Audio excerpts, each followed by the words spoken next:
Hi crafty friends, I found a video that I never finished on my phone about doing a scrapbook page in the Studio app.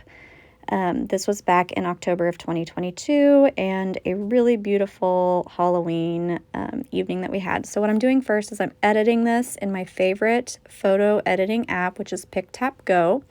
And what I like to do is use lights on first to a higher percentage, cool as a cucumber, higher percentage, then shadows down to like 5 to 10, maybe 15%, and air the same, 5 to 15%, very, very light on both of those.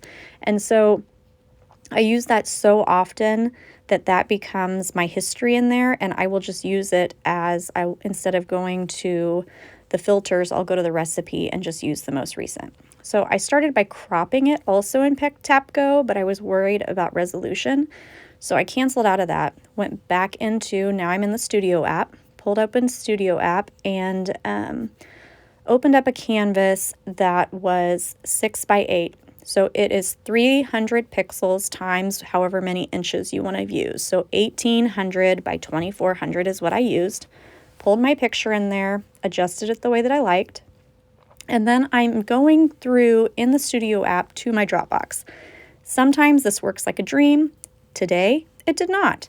So what I do instead is I go to my Dropbox app on my phone instead, go to my Ali Edwards, where all of my digital files are organized, and just save them to my phone so that they're faster and easier to get into. So I'm saving a few that I think that I might want to use. I'm not sure at this point what I really want to do. I knew I wanted to use this October Loves, maybe this October Magic, but I just loved the kids. They had a great evening. This was just a beautiful October evening, beautiful sunset.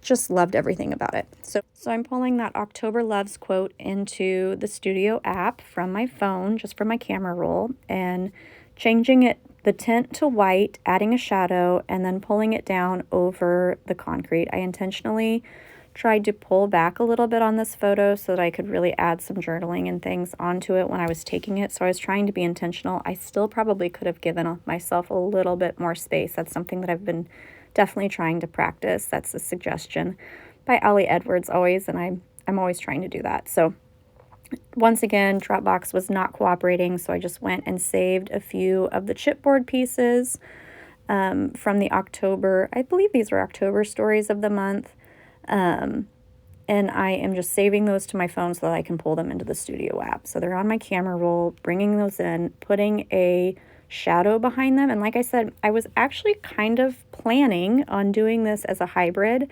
just as a 6 by 8 page to put in my stories album that's 6 by 8. And if I would have done that, I would have cut these chipboard pieces out with my silhouette.